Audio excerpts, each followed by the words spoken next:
Iată că am revenit un pic la formatul acesta în care vreau să vă prezint diverse filmulețe scurte, astfel încât să rămână pe ceancuri de minim 10 minute să le pun și pe TikTok. Veți vedea în această demonstrație de astăzi cum America, de fapt, nu se luptă cu Rusia. Nu, ci cu Europa. O să vedeți demonstrația. Citiți aceste subtitrări din partea asta a ecranului. Well, the Biden administration is actively trying to cover up and hide the dumbest and most reckless decision by any president in modern American history, the decision to destroy the Nord Stream pipeline, as Russia now says war with the United States is very close. Thanks, President Biden. And the head of NATO just said the quiet part out loud, admitting that the war started back in 2014. And back then, NATO started training Ukrainian soldiers. The war started in 2014. And since 2014, NATO allies have provided support to Ukraine. So much for your unprovoked war propaganda that you've been spreading over the past few months. So, over the past week, the Biden administration has tried to create a panic in the United States in order to distract all of us from Biden's dumbass move on destroying the Nord Stream pipeline, which could push us into an energy Armageddon, the likes of which we've never seen before. And by the way, there is growing evidence that we are heading for absolute calamity of historic proportions in the West and Western governments that would far surpass that energy crisis that Europe experienced back in 2014. Back then, when natural gas prices skyrocketed, blackouts occurred all over Europe, and back then, no pipeline was destroyed.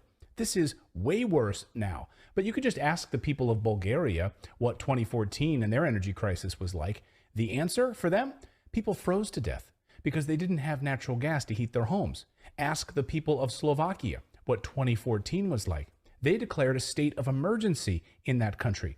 We have new data out today showing just how bad the energy problem actually is in 2023, not only in Europe, but in the United States. And we're going to look at two main contributors to this disaster. These are man-made contributions to this disaster. Number one, the Nord Stream act of terrorism by the United States. Number two, the globalists' push for a Green New Deal to eliminate fossil fuels or hydrocarbons, whatever you want to call them. Both of these are man-made crises, and the globalists who want all of us to get off fossil fuels are absolutely thrilled about it. Absolutely thrilled about it.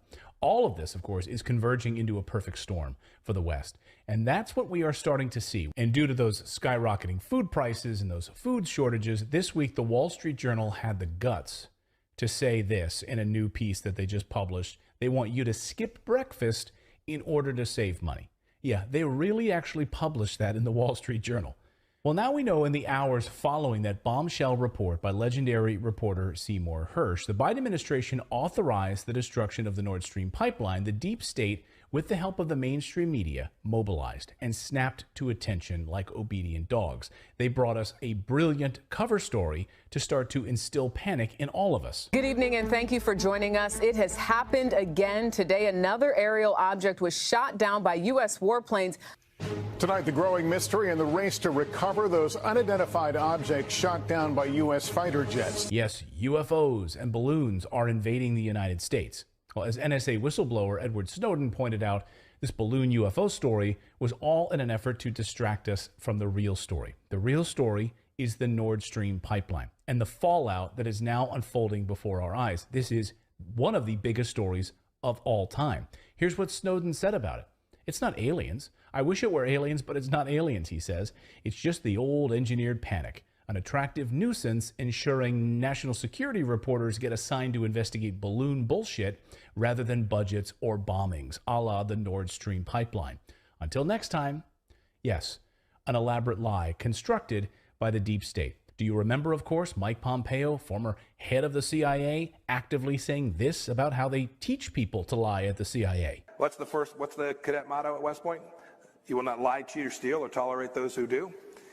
I was the CIA director. We lied, we cheated, we stole.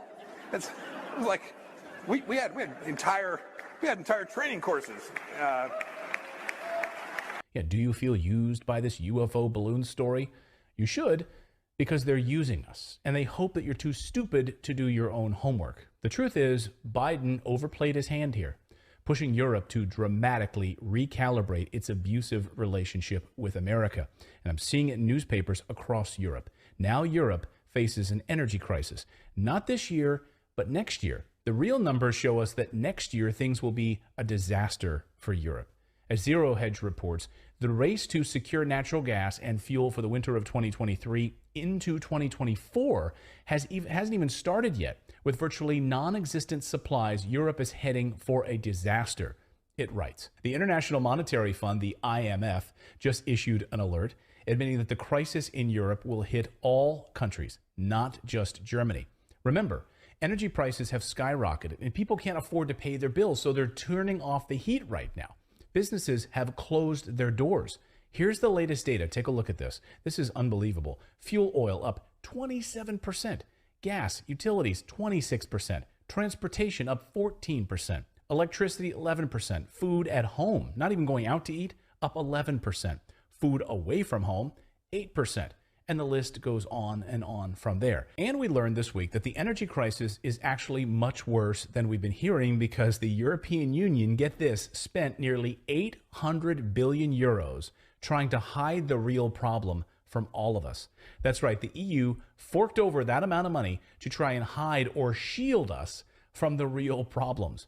And Germany spent nearly $300 billion on this hide the salami program. Now, Seymour Hersh now says the reason that Biden blew up the pipeline was to force Germany into submission, he said in an interview, to keep Germany under our thumb in order to keep them in the war in Ukraine. Listen.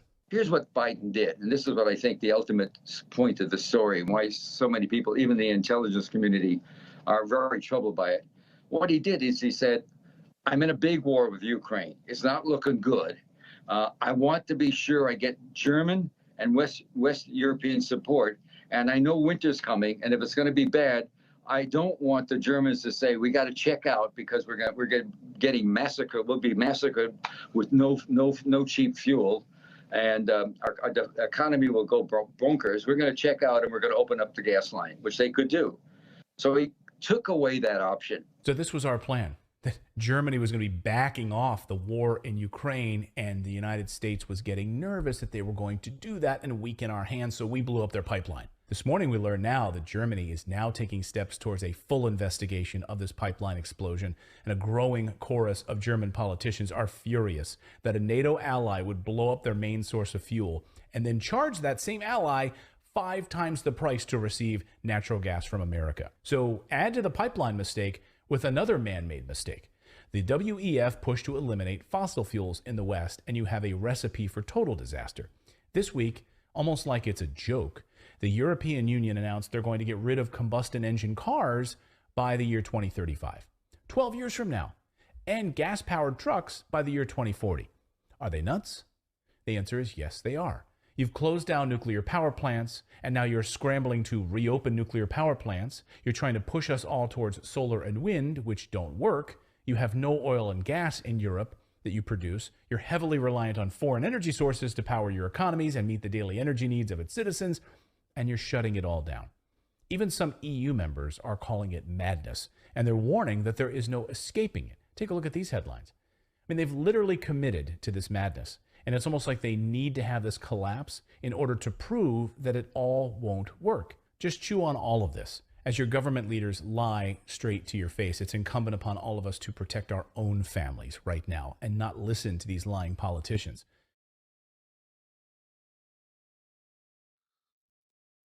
Bun. Deci ăsta este segmentul în care ni se face foarte clar o demonstrație în care, prin cuplarea acestei penurii de combustibil fosil și a legilor care ne obligă la mașini pe baterii, practic, și la elice eoliene, așa, chestia asta va duce la un faliment al Europei și la o dependență economică a Europei de America, lucru care i-au făcut pe ăștia acum să zică, domne, exact ce spuneam noi, virusul provine din China. De ce? Pentru că toată delegația Uniunii Europene, în frunte cu proasta aia de Ursula von der Leyen, vrea să meargă în China și să vorbească cu chinezii. Pentru că, dacă nu mai poți vorbi cu rușii, te duci și vorbești cu chinezii. Ceea ce nu le convine americanilor, motiv pentru care au dat drumul poveștii cu virusul din laboratoarele Wuhan. Virus, laboratoare finanțate de bani americani, prin Fauci, dar și construite de către francezi, deci cu bani europeni. Vedeți? Aici este ipocrizia americanilor. Aici este ipocrizia celor cu slava. Aici e. Știți? Pentru că dacă oamenii ăștia ar fi fost corecți față de noi și sinceri cu noi și așa mai departe, ar fi spus, bă, nouă nu ne convine că voi cu rușii faceți business sau că Merkel cu rușii face business sau că Rusia exportă gaz ieftin către nemți și devin mult mai competitiv decât noi, decât Statele Unite și vrem să vă tragem. Deci ar fi fost mult mai corect așa, știi? Mult mai simplă chestia asta. Bun. Acum se discută despre interzicerea TikTok-ului, domnule, în în Europa, în România, deci s-au trezit, dar până acum TikTok-ul nu avea nicio problemă, știți? Acum TikTok-ul brusc, mă scuzați, e problemă cu TikTok-ul, domne, e problemă cu TikTok-ul în toată Europa, trebuie să interzicem TikTok-ul, TikTok-ul în sus, TikTok-ul în jos. Bineînțeles că a ieșit și ministra asta, purtătoarea de cuvânt de la Ministerul de Externe din China și a început să apere TikTok-ul, că Burduja ne-a explicat azi, Burduja cu TikTok în sus, TikTok în jos, toți europenii, domnii, ce facem cu TikTok-ul? Să știți că toate problemele alea de la TikTok, respectiv spionarea, faptul că chinezii îți pot porni microfonul, îți pot porni camera și așa mai departe, se întâmplă și pe aplicațiile Facebook, și pe WhatsApp, chiar și pe Instagram și Google și Twitter. Nu vă imaginați, adică nu vă iluzionați că nu se întâmplă și pe aplicațiile occidentale. That China could use data to threaten cybersecurity. The United States, the world's #1 superpower, is so afraid of a mobile phone application that young people like so much that they completely lack any self-confidence. We firmly oppose the U.S. side's wrong approach of overreaching in national security, abusing national power, and unreasonably suppressing the companies of other countries.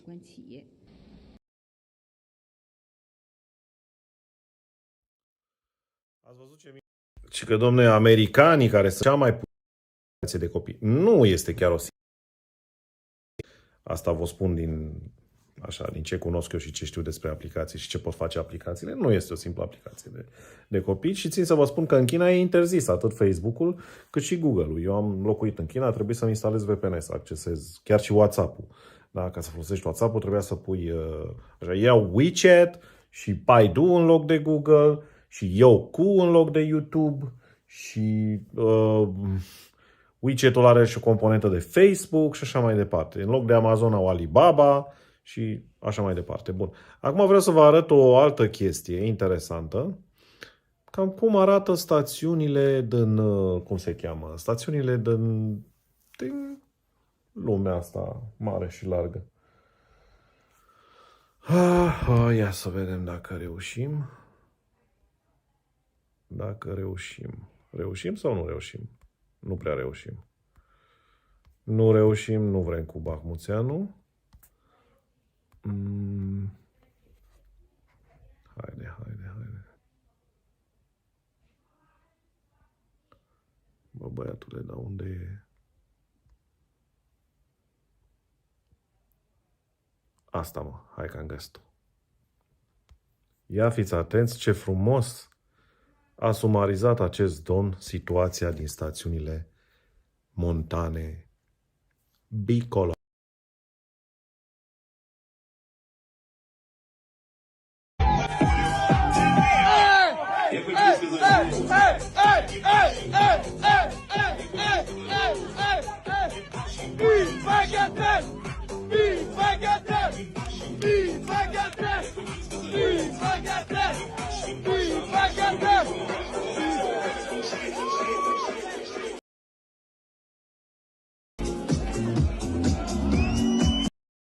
Ăia de acolo să spargă pe sticle de șampanie și pe urcat pe mese. Ăia sunt refugiații ucrainieni pe care Uniunea Europeană îi ajută. Ăia sunt oamenii noștri, mă. Noi pentru ăia luptăm în România să muncim, să plătim taxe pentru ei. Ca ei să se simtă bine. Câți dintre voi m-ați fost și v-ați dansat pe mese? Câți? Câți ați fost iarna asta la munte? Mulțumim, Iohannis, mulțumim, Uie. Toate cele bune. Ia ziceți, mă, n-are dreptate omul ăsta? Spuneți așa voi, ca idee. Are sau n-are dreptate nenea asta? Eu zic că are dreptate. Și eu zic că are mare dreptate când vă spune că gecile de pe ăia sunt contra costul lor, este suficient să vă plătiți 2-3 ani de rate la apartament unii dintre voi, știi? Nu mai zic de gipanele alea de 50.000, 60.000, 100.000 de euro. Bă, ăia nu-s refugiați. Îmi pare rău de aia, nu sunt refugiați.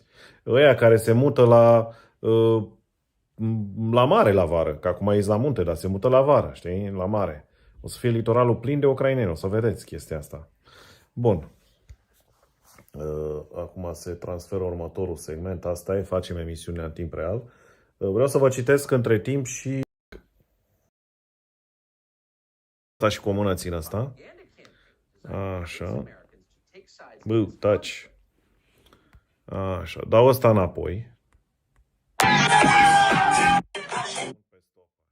Bun. Și să vă citesc un text scris de domnul Boanchiș. 7 puncte. Boanchiș, da? L-am postat și pe Telegram, puteți să-l luați și de acolo. Nu e probleme. Nu e probleme. Așa.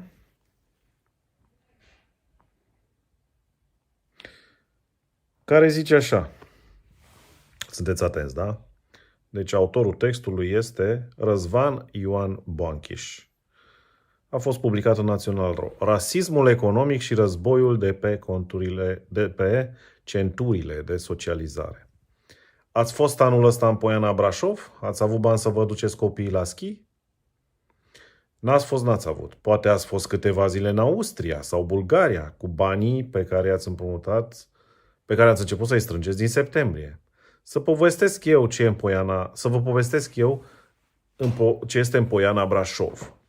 În cârciumile cu specific românesc din Poiana Brașov se dansează cu steagul bicolor pe masă. Steagul bicolor e printre bucățile de șorici de pe platouri și de pe obraj. Se dansează și la mesele de pe terasă, fiindcă petrecăreții au geci care costă cât 2 rate de ale dumneavoastră la mașină.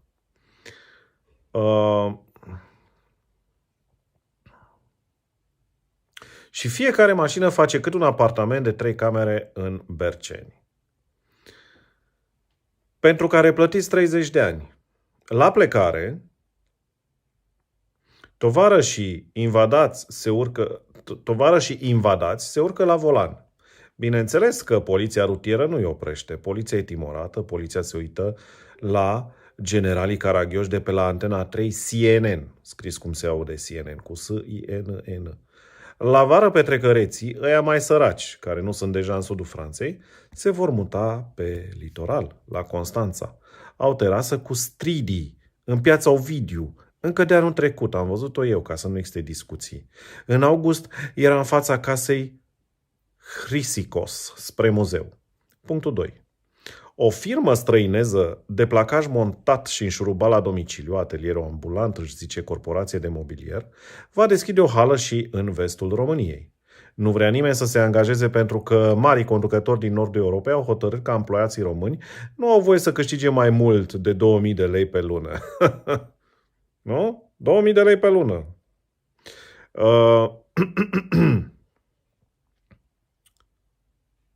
Nu contează că la noi cifra de vânzări e mai mare de 2-3 ori decât în Germania sau în Franța. Nu contează. Blocaj la 2000 de lei pe lună înseamnă rasism economic. 2000 de lei cheltuie refugiații la prânz. Mama, tata și 2 copii. Dacă unezi mesele mai multe familii, iese de o mașină. Sunt născut în 1970. Trupele sovietice au dispărut din România în 1958. N-am studiat rusa la școală, am fost generația cunoscută cu limba engleză în loc de franceză și italiană. Am cunoscut francezi, italieni, elvețieni, spanioli, nemți și niciun rus. Niciunul. Dar de un an tot văd ucrainieni. Opulența acestor suferinți de război sfidează clasa medie de România. 4. E indecent față de memoria înaintașilor să mănânci borșul. Eu mă lupt cu rușii. Bunicii noștri s-au luptat cu rușii, au făcut pușcării, au murit în Siberia. Le-au naționalizat rușii casele și le-au băgat pământul în CAP-uri. Cum pielea pulpinocheriei, cuvântul îi aparține lui Nichita Stănescu, îl știu din... să-mi dau eu ăsta pe silent. Ups. Așa, îl știu din albumul memorial scos de Gheorghe Tomozei, să te lupți tu cu rușii, măscăriciule.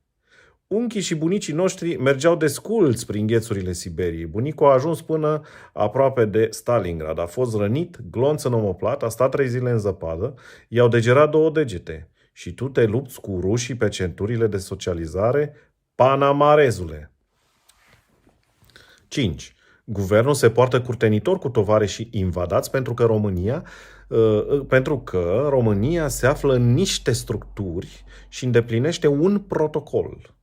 Dar cetățenii nu au nicio datorie să se prefacă. Românii îi disprețuiesc ereditar pe ruși, mai ales eu. Și insist, nu au nicio datorie față de ucraineni. Din contră, ucrainienii ne sunt datori moral, teritorial și material pentru 2022-2023. Și bine scrie Răzvan Ioan Banchiș. În aceste zile, cele mai izbutite metafore sunt cifrele. Copilul român are alocație de 243 de lei pe lună. Copilul refugiatului, 3700 de lei pe lună. Dacă un ucrainean face cât 15 români, atunci îi va învinge fără noi pe ruși. Mult succes! Ca la mondialele de fotbal, unde românii sunt doar telespectatori. 7. 3 ani de pandemie și război. Ne-am dovedit proști de creduli și de fricoși. Dacă prostul nu înghite bazmele, vine unul mai prost decât el, adică oseristul, dar mai obraznic, și îl acuză de teoria conspirației. Un text de Răzvan Ioan Banchiș, care mie îmi place foarte mult. Și acum o să punem segmentul al lui Tucker, din 24 februarie, când s-a împlinit practic un an de la începerea operațiunii, invaziei militare speciale, operațiunii speciale militare, sau cum vreți voi să o denumiți. Dar sper să și găsesc asta. Numai puțin tel, cred că asta e, da. Merită dat și merită văzut, da? The war in Ukraine began a year ago today, on February 24th, 2022, when the Russian military rolled across the eastern border of that country. But in many ways, the Russian invasion of Ukraine was the end point of a much longer story. The propaganda campaign designed to convince Americans to take sides in this conflict, a conflict that has nothing, strictly speaking, to do with them or with America, that effort began many years earlier. We'd peg it to July 22nd, 2016. That's the day that WikiLeaks published thousands of emails from the servers of the Democratic National Committee in Washington. Those emails proved that party officials had rigged the democratic process, the primary process, in favor of Hillary Clinton and against the insurgent populist candidate that year, Bernie Sanders of Vermont. Within days, the chair of the DNC, Debbie Wasserman Schultz, resigned in disgrace. The WikiLeaks scandal broke on the same day that Hillary Clinton chose her running mate, Senator Tim Kaine, and it overshadowed the nominating convention that followed. But more significantly, the WikiLeaks scandal threatened to split the Democratic Party into pieces. More than 13 million Bernie Sanders voters, many of them young people, learned that the process they had always believed in was in fact a sham. They had been cheated. Democratic leaders had to act quickly in the face of this to deflect blame from themselves onto someone else. The DNC's servers, they claimed, had been hacked by the Russian military. The goal was to hurt Hillary Clinton, whom the Russians feared for her strength and wisdom, and to help Donald Trump, whom they controlled. Russia hacked the servers in order to hack the election. That was their story. The Washington Post ran with it the first day as if it were true. But there was never any evidence that it was true. Almost 7 years later, there is still no evidence. The DNC's story about its servers is a lie. But as a political strategy, that lie worked flawlessly. Russia made the perfect villain. It was a white Christian country with a traditional social structure. It was everything the Democratic Party already opposed. The foreign policy apparatus in Washington was happy to hate Russia again. After 40 years of Cold War, hating Russia was muscle memory. So soon the leaders of both parties in Washington signed on to the Russia collusion hoax. It had the twin benefits of paralyzing the Trump administration, which it did, and justifying the expansion of the national security state. As the years passed and the rhetoric intensified, hysteria set in. After a while, anybody with a heterodox opinion, from right-wingers to avowed socialists, could be accused of working secretly for Vladimir Putin. Many were accused, and some were destroyed by it. It was a textbook witch hunt, far more effective than McCarthyism. And unlike McCarthyism, it never ended. Russia remained America's greatest enemy, even as China emerged as America's greatest threat. Over time, the lie that Democrats told to hide their crimes in the 2016 primaries came to dominate America's foreign policy, and then to imperil America itself. For generations, statesmen and diplomats worked to prevent other great powers from aligning as a bloc against the U.S. The idea was pretty straightforward. You might be able to beat one strong country, but if a couple of strong countries ever got together, you would lose. This is why Richard Nixon went to China, to make sure the Chinese government didn't align with Brezhnev, with the Russians. Donald Trump understood this very clearly. Russia will never be our closest ally, he said, but if Russia ever becomes China's ally, we're in deep trouble. The combination of natural resources, military and economic power, and sheer population would make the Russian-Chinese alliance the most powerful force in the world. The United States would soon be dethroned. We'd be taking orders. As Trump put it, there is no reason to make Russia our enemy, and there are many reasons not to. It was a sound case, but official Washington ignored him. Their response shouted in unison, "Shut up, Putin stooge!" And then they set about trying to provoke a war with Russia. Now they have succeeded. But the war we're fighting in Ukraine is not against Russia alone, but also against Russia's newest ally, the People's Republic of China. What Donald Trump predicted has happened, and in the worst way. If the war in Ukraine continues, we will lose no matter how it ends. The world order is being reshuffled as we watch, and by the time it's over, the U.S. will no longer be at the top of the deck. That is very obvious to the rest of the world. But what's fascinating is how few Americans seem to understand what's happening or its consequences. But how would they know? No one in American politics or media will tell them the truth. Since the first hours after the invasion, Americans have been fed a steady diet of increasingly absurd lies about Ukraine. Google and Facebook have joined with the Biden administration to censor any factual information that contradicts the official storyline. It's dystopian. Joe Biden's first remarks about the war gave no hint that we would be sending advanced weapons systems and American military advisors to Ukraine, then supporting the entire Ukrainian government and its pension system with hundreds of billions of U.S. tax dollars. No, Joe Biden mentioned only sanctions, which are free. Sanctions he suggested would be enough. Here is Joe Biden a year ago today. The Russian military has begun a brutal assault on the people of Ukraine. Without provocation, without justification, without necessity, this aggression cannot go unanswered. If it did, the consequences for America would be much worse. America stands up to bullies. We stand up for freedom. Putin is the aggressor. Putin chose this war, and now he and his country will bear the consequences. Today, I'm authorizing additional strong sanctions. Strong sanctions, that'll do it. Now, the goal at that point a year ago today, you may remember this, was to push Russian forces back into their own country to reverse the invasion. And that seemed reasonable to most people. It did not seem like the beginning of a Third World War. Oh, but it was exactly that. And by December, Lindsey Graham was confident enough to say so out loud. Here he is. How does this war end? When Russia breaks and they take Putin out, anything short of that, the war is going to continue. To ask the Ukrainians to give Russia part of their country after all this death and destruction is not going to happen.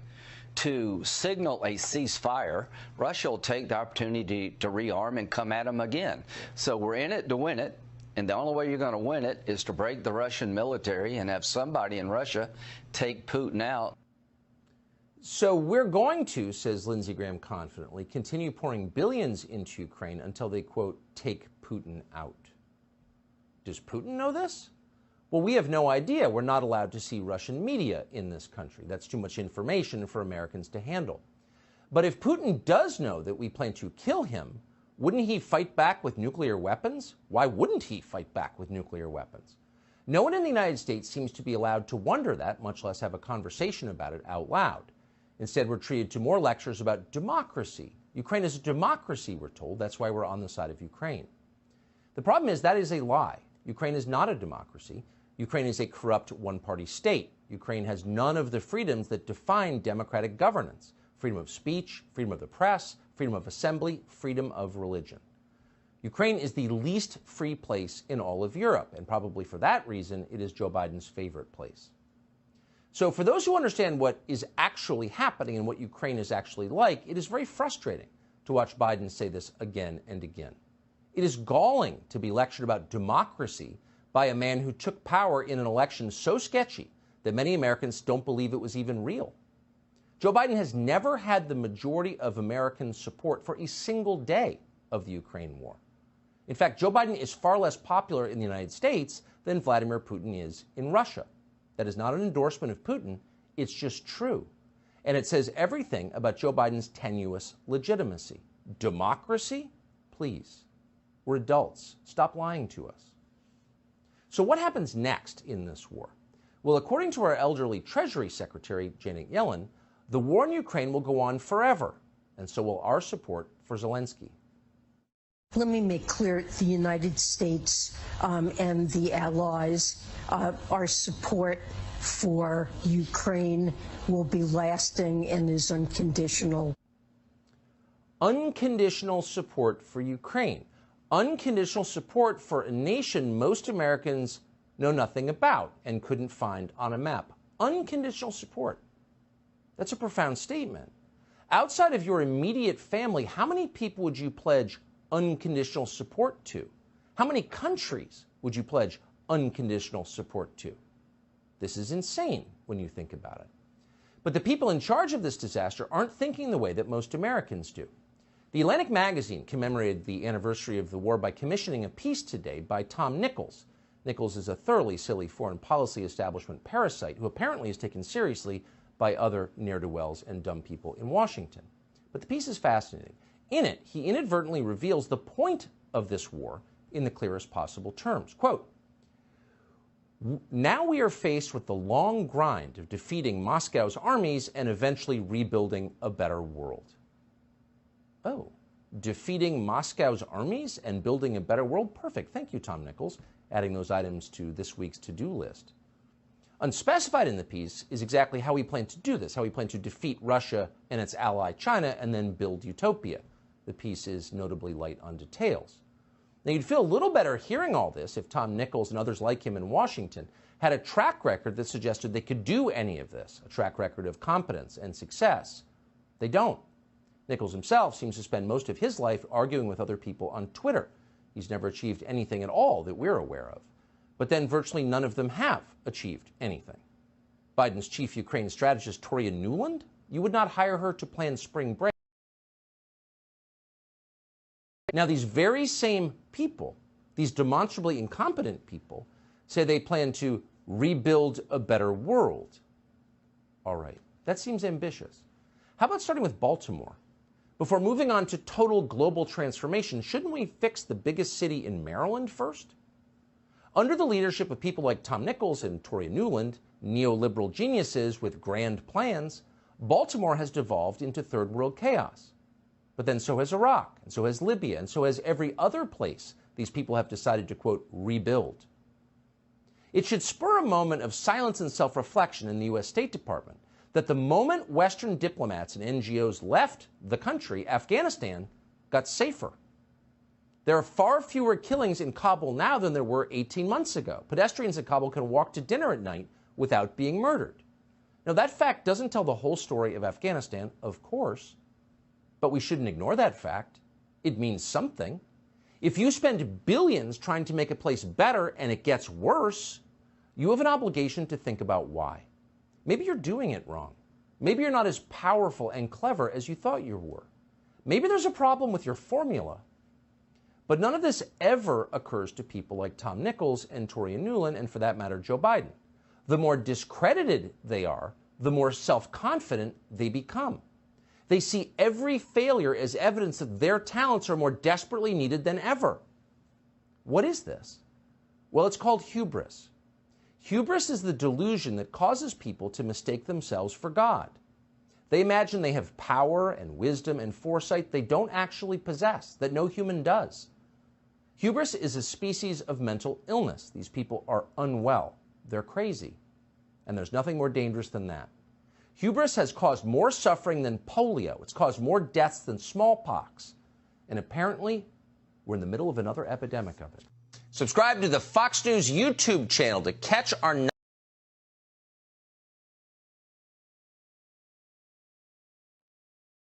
Da. Bun, deci ăsta a fost segmentul cu Tucker. Frumos, subtitrat, tot ce vreți. Vreau să vă mai dau și segmentul cu Sting. Știți cântărețul? Cântărețul care, mă rog, la un moment dat a avut o alunecare și era un pic anprovax, dar nu asta e foarte important acum. Important este că a oprit un concert, omul, și a zis, bă, războiul ăsta e bazat pe o minciună și dacă nu suntem foarte atenți, minciuna asta ne va înghiți pe toți. Și, practic, omul a zis exact ce să mai... A zis ce a avut pe suflet, practic, că nu e ok să andorsăm așa o astfel de minciună fără să îi luăm la întrebări pe ăștia, pe conducătorii ăștia noștri. Bun. Hai să vedem dacă reușesc eu să aduc repede videourile astea, că eu mi le-am transferat.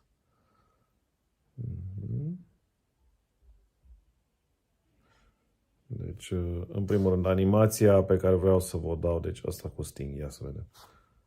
Asta cu Sting e sau nu e de găsit repede, cancel. Nu vă dau discursul lui Trump, că nu îl știți deja, a fost pe peste tot. 0.54, este un video de 0.54. Ăsta cu Sting, hai mă frate. Cred că asta e, să vedem. Nu, asta e împiedicarea lui Biden. Asta vă dau.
Da, ăsta a fost împiedicatul de Biden, care așa... Aoleu, mi-a zis să dau ăsta cu Trump. Eu să știți că nu mai am foarte mare încredere în Trump, sincer. După ultimele lui luări de poziție pe partea de... așa, hai că o luăm așa ușurel. Ia uitați ce zice ăsta, cum le zice americanilor, că dacă nu-i vor da bani și avioane, atunci să-i dea și trupe și așa americane. Send your daughters and your sons to fight for us. Fiți atenți aici. The youth will have to send their sons and daughters exactly the same way as we are sending their sons and daughters to war, and they will have to fight because it's nature that we're talking about, and they will be dying, God forbid, because it's a horrible thing.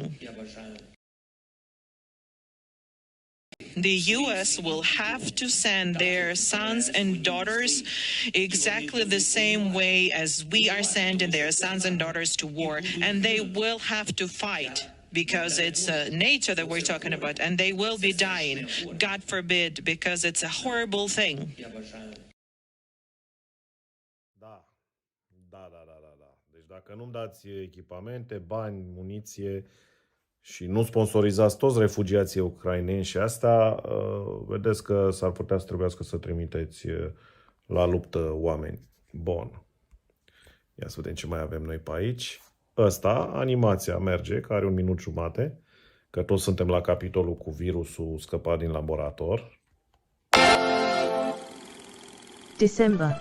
Strange. Numai puțin. Asta este o animație pe care chinezii au dat-o, propaganda chineză au dat-o în mai sau aprilie 2020, când Trump îi acuza pe chinezi că de la ei din laborator așa. Și tot establishmentul ăsta de Deep State îl nega pe Trump și rețelele sociale au venit și au zis, nu domne, că n-are cum Trump să... Da? Deci dacă spuneai că virusul e din laborator, te scalpau ăștia, practic făceai închisoare. Ei, și chinezii au făcut această animație. Pneumonia case reported. Roger that. January. We discovered. December.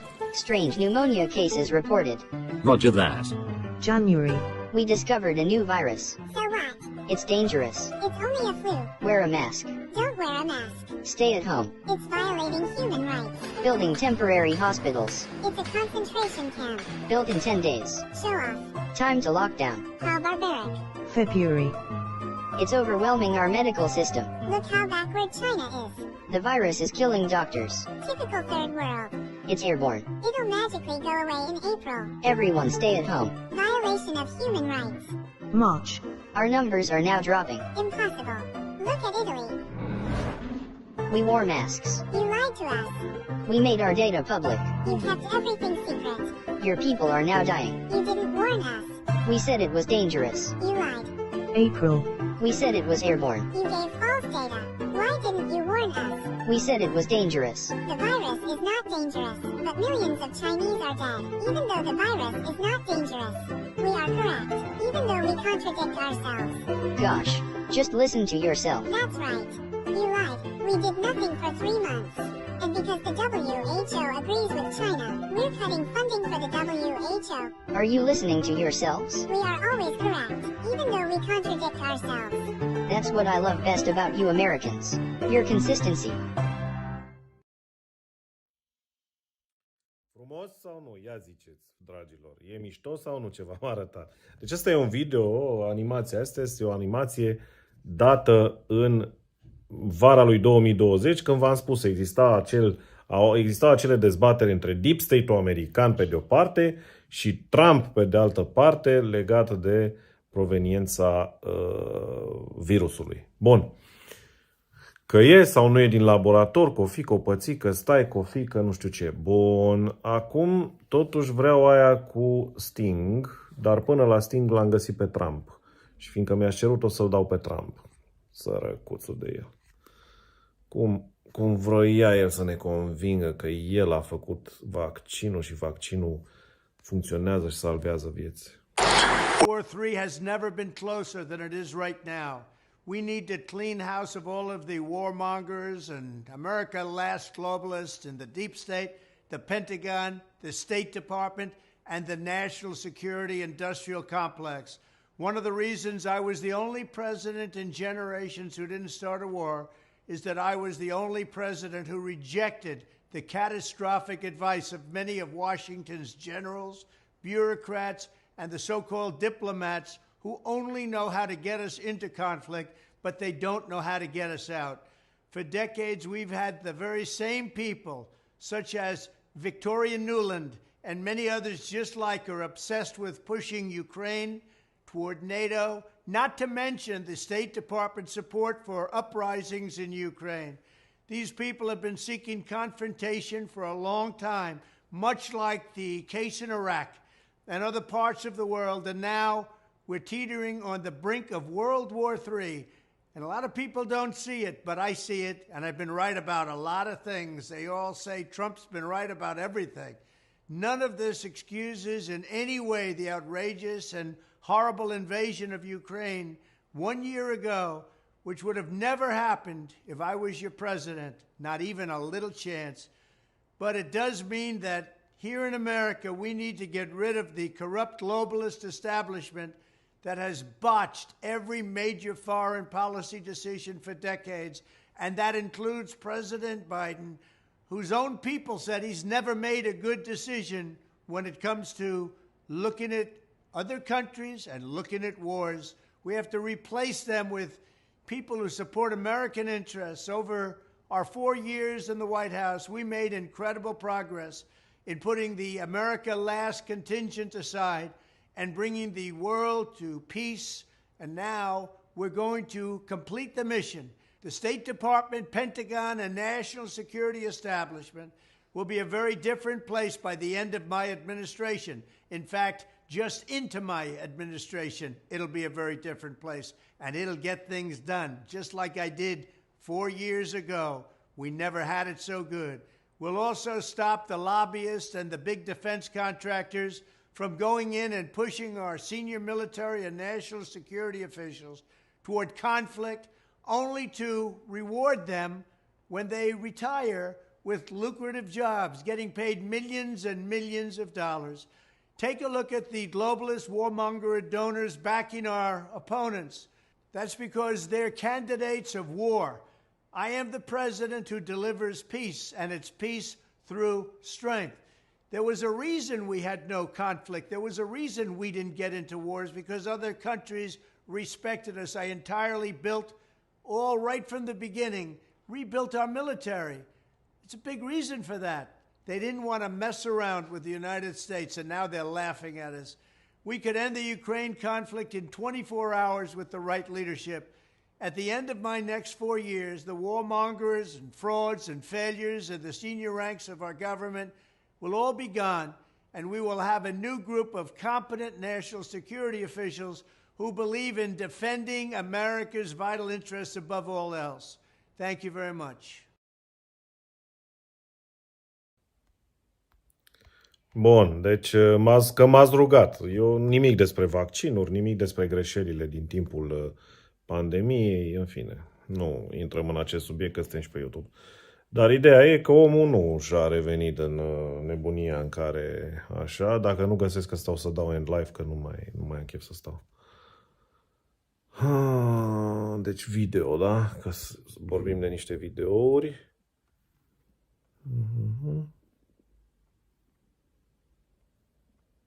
Că l-am găsit până la urmă. Ia să vedem.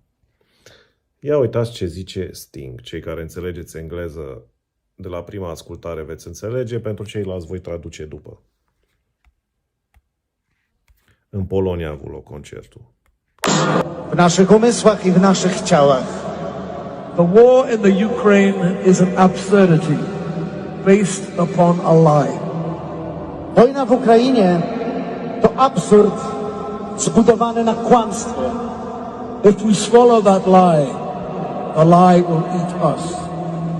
Jeśli przełkniemy to kłamstwo, ono nas zje.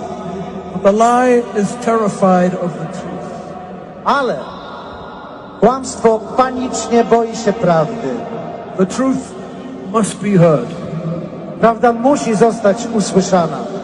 And we must not lose this battle. I nie możemy przegrać tej batalii.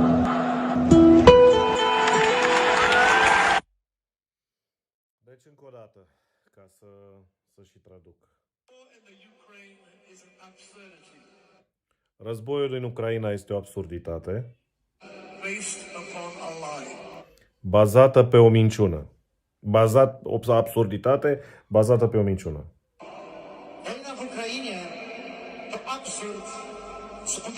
Dacă vom înghiți această minciună, minciuna, de fapt, ne va înghiți pe noi.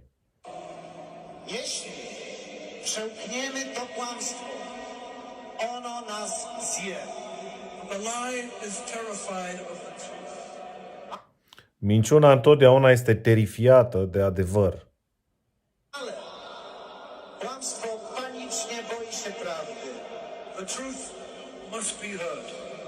Adevărul trebuie auzit.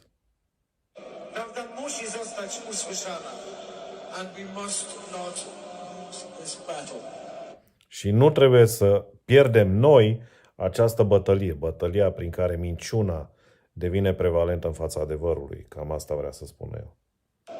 I nie możemy przegrać tej batalii. Dragilor, acesta a fost live-ul pe ziua de azi, pe seara aceasta. Văd că Anca Alexandrescu a făcut o ediție întreagă despre Marea Resetare.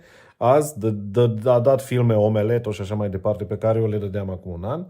E foarte bine că s-a ajuns și în mainstream media. E foarte bine că Realitatea Plus a virat-o mai către suveranism. Deci, cumva, Realitatea devine un fel de cum era Antena 3 pe vremea lui Dragnea și Antena 3 devine cum era Realitatea, adică devine CNN, neomarxistă și așa mai departe. Deci, cumva, se restabilește în peisajul ăsta mainstream media. Globalismul și-a făcut casă bună în CNN, Antena 3, și suveranismul migrează către Realitatea Plus. România TV face joc dublu, știți, că eu v-am mai spus despre România TV, că e așa numita televiziune antisistem, care de fapt e a sistemului. Ați văzut ce a făcut și ieri cu discursul fetei alea, cu discursul doamnei din Republica Moldova.